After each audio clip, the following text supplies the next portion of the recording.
Hello friends, आप सभी को प्लांट लेडी चैनल पर स्वागत है। आज के इस वीडियो के टॉपिक में गमले में लगाए हुए सदाबहार पौधे पे अगर फूल खिलना धीरे धीरे कम हो चुका है तो किस वजह से पौधे पे फूल खिलना कम हो जाती है, क्या कारण होती है, क्या ऐसे काम करना चाहिए जिसकी वजह से पौधे पे इस तरह से दोबारा फूल खिल सके। उसके अलावा गमले में लगाए हुए पौधों को किस तरह से खाद फर्टिलाइजर करें जिसकी वजह से पौधा हेल्दी बनी रहे, पौधे पे इस तरीके से फूल खिलते रहे। आज की इस वीडियो में आप लोग के साथ शेयर करूंगी। वीडियो को आगे तक जरूर देखिएगा। जैसे कि जो सदाबहार के पौधे होते हैं, जो देसी वैरायटी होती है, वो एक परमानेंट पौधा होता है। इन पौधों में और भी कलर वैरायटी देखने मिल जाती है। ये एक परमानेंट पौधा होने की वजह से पौधे पे हमेशा फूल देखने मिलती है। वैसे इन पौधों को बहुत ज़्यादा किसी प्रकार की देखभाल करने की ज़रूरत नहीं पड़ती है। कम केयर में पौधा हमेशा हेल्दी बनी रहती है, पौधे पे इसी तरह से फूल देखने मिलती है। देखिए फ्रेंड्स, सदाबहार एक परमानेंट पौधा तो है, लेकिन विंटर सीजन में पौधे पे फूल कम हो जाती है क्योंकि उस समय में पौधा डोरमेंसी में होता है। लेकिन इन पौधे पे सबसे ज़्यादा मार्च मंथ से लेके विंटर आने तक पौधे पे लगातार फूल खिलते हैं। पौधा भी काफ़ी बुशी होती है। अगर इन मौसम में पौधे पे फूल खिलना कम हो जाए तो पौधे पे ज़रूर ध्यान दीजिए। अगर पौधे की ब्रांचेस पे इस तरीके से देखेंगे, पौधे की ब्रांचेस के अंदर बहुत सारे इस तरीके से सीड स्पॉट्स बनते हुए आपको दिखाई देंगे, जिसकी वजह से पौधे पे फूल खिलना धीरे धीरे कम हो जाती है।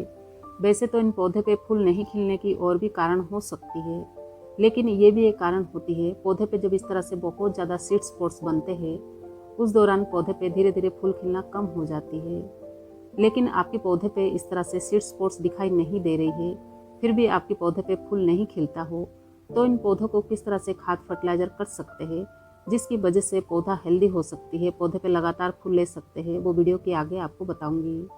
किसी भी पौधों को जब इस तरह से गमले में लगाते हैं, गमले में लगाए हुए पौधों को न्यूट्रिएंट्स की भी कमी होती है। जब भी पौधों को न्यूट्रिएंट्स की कमी होती है, उस दौरान भी पौधे पे फूल खिलना कम हो जाती है, या फिर पौधे पे जिस तरह से फूल खिलना चाहिए उस तरीके से फूल नहीं खिलती है।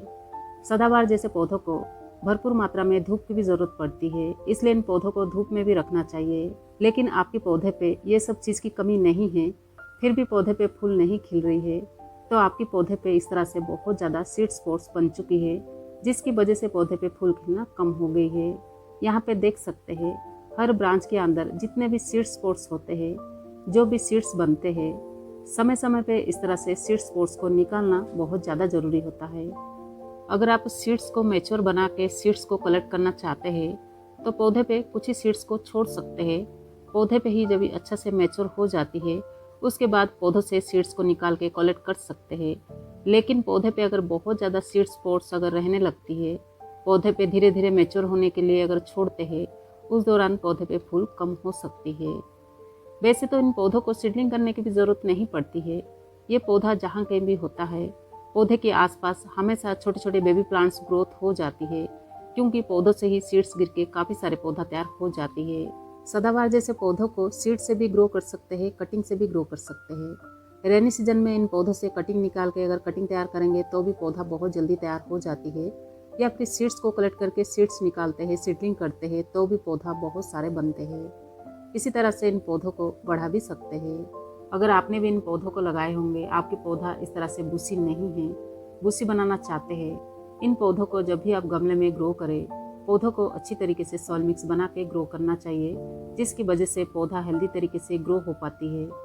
उसके अलावा पौधों को समय समय पे शुरू से ही पिंच करना चाहिए, जिसकी वजह से पौधे पे बहुत ज़्यादा ब्रांचेस होती है। पौधे पे जितना ज़्यादा ब्रांचेस होती है, पौधे पे उतना ही ज़्यादा फूल खिलते हैं। पौधे पे ज़्यादा से ज़्यादा फूल लेने के लिए पौधों को सबसे पहले बुशी बनाना पड़ता है, तभी जाके पौधे पे बहुत ज़्यादा फूल खिलते हैं। पौधे पे जब इस तरीके से फूल खिलना शुरू हो जाती है, एक समय के बाद धीरे धीरे पौधे पे फूल खिलना जब कम हो जाए, पौधे की हर ब्रांच के अंदर इस तरह से सीड स्पॉट्स को निकालना उतना ही ज़रूरी होता है। आगे पौधा जो है कलियों को बनने में, फूलों को खिलने में पूरा एनर्जी लगाती है, इस तरह से सीड स्पॉट्स को निकालने के बाद। लेकिन ये सीड स्पॉट्स पौधे पे ही बनी रहेगी। पौधा पूरा एनर्जी जो है सीड्स को मैच्योर करने में लगा देती है, जिसकी वजह से पौधे पे फूल नहीं खिलती है। इसलिए आप अपने पौधे के अंदर इस तरह से सीड स्पॉट्स को निकालना उतना ही ज़रूरी हो जाता है। यहाँ पे मेरे हाथ में देख सकते हैं कितना ज़्यादा इस पौधे के अंदर सीड स्पॉट्स बना हुआ था। अगर पौधे पे इतना ज़्यादा सीड स्पॉट्स बनी रहेगी तो पौधे पे फूल खिलना कम हो जाती है। यहाँ पे मेरे हाथ में देखिए आप अपने पौधों को भी जाके देखिए, कहीं ऐसा तो नहीं आपके पौधे के अंदर भी इस तरह से सीड स्पॉट से भरा हुआ है, जिसकी वजह से पौधे पे फूल नहीं खिल रही है। अगर आपके पौधे पे भी इस तरह से सीड स्पॉट्स भरा हुआ होगा, इसी तरह से निकाल लीजिए। इस तरह से पौधों से अच्छा से निकालने के बाद इन पौधे की मिट्टी को गुड़ाई करके मिट्टी में खाद फर्टिलाइज़र कर सकते हैं, जिसकी वजह से आगे पौधों को और अच्छा से न्यूट्रिएंट्स मिलेगी, पौधे पे बहुत ज़्यादा फूल खिलेंगे। उसके बाद आपको इस तरीके से कंपोस्ट लेना है। यहाँ पे देखिए मैंने यहाँ पर लीफ कंपोस्ट ली हूँ। आपके पास जो भी कंपोस्ट होगा उससे ले सकते हैं, जैसे कि काउडन कंपोस्ट, बर्नी कंपोस्ट या फिर लीफ कंपोस्ट या फिर किचन कंपोस्ट, जो भी आप अपने पास कंपोस्ट रखते होंगे इस तरीके से आपको लेना है। वैसे तो सदाबहार जैसे पौधों को बहुत ज़्यादा किसी प्रकार की खाद फर्टिलाइज़र करने की ज़रूरत नहीं पड़ती है, लेकिन फ्रेंड किसी भी पौधों को जब भी गमले में ग्रो करते हैं, एक समय के बाद मिट्टी के अंदर की न्यूट्रिएंट्स खत्म हो जाती है, इसलिए पौधों को समय समय पे फर्टिलाइज़र या फिर इस तरीके से कंपोस्टिंग करना ही पड़ता है, तभी जाके पौधा भी हेल्दी बनी रहती है, पौधे पे लगातार फूल खिलते हैं। सदाबहार जैसे पौधों को बहुत ज़्यादा हैवी फीड करने की ज़रूरत नहीं पड़ती है, फिर भी अगर इन पौधों को 8 से 10 इंच के गमले में लगाए होंगे, 8 से 10 इंच के गमले के हिसाब से 2 महीने में एक बार भी इस तरीके से कंपोस्ट लेके 2 मुट्ठी आपको गुड़ाई करके इस तरीके से डाल देना है। उसके अलावा फ्रेंड आप अगर चाहे तो इस तरह से लिक्विड फर्टिलाइज़र बना के भी इन पौधों को फर्टिलाइज कर सकते हैं, जो कि ये एक होममेड तरीका है। बिल्कुल फ्री में इस तरह से फर्टिलाइज़र तैयार करके आप अपने पौधे पे काफ़ी अच्छा रिजल्ट ले सकते हैं। मैं इसी तरह से इन पौधों को फर्टिलाइज करती हूँ। इस फर्टिलाइज़र को अगर महीने में 2 से 3 बार करते हैं, पौधे पे काफ़ी अच्छा रिजल्ट देखने मिलती है। जैसे कि कुछ इस तरीके से मैं इस फर्टिलाइज़र को तैयार करती हूँ, जो हमारे किचन में आलू के छिलके, प्याज के छिलके, जो केले के छिलके होते हैं, तीनों छिलकों को इस तरीके से मैं लेती हूँ, 3 दिन के लिए पानी में भिगा लेती हूँ। उसके बाद इस पानी को छान लेती हूँ, उसमें और उतना पानी मिला के जितने भी मेरे पास फ्लावर प्लांट होते हैं उसे मैं फर्टिलाइज करती हूँ। साथ में सदाबहार पौधों को भी इस फर्टिलाइज़र को करते रहती हूँ। मुझे काफ़ी अच्छा रिजल्ट देखने मिलती है। वैसे यहाँ पे आप चाहे तो क्वांटिटी कम ज़्यादा करके भी इस फर्टिलाइज़र को तैयार कर सकते हैं, जैसे कि कुछ इस तरीके से इस फर्टिलाइज़र को बना सकते हैं। अगर आप 2 आलू के छिलके ले रहे हैं, 2 प्याज के छिलके ले रहे हैं, साथ में 2 केले के छिलके ले रहे हैं, तो 2 लीटर पानी में 3 दिन के लिए भिगा सकते हैं। जब ये अच्छा से फर्टिलाइज़र तैयार हो जाती है, जब इसे छान लेंगे, उसमें और उतना पानी मिला के पौधों को फर्टिलाइज कर सकते हैं। अगर पानी मिलाने में थोड़ा सा कम ज़्यादा भी होता है तो भी पौधों को किसी प्रकार की नुकसान नहीं होती है। ये एक होममेड फर्टिलाइज़र है, पौधे पे धीरे धीरे असर दिखाई देती है, लेकिन मिट्टी भी हमेशा उपजाऊ बनी रहती है।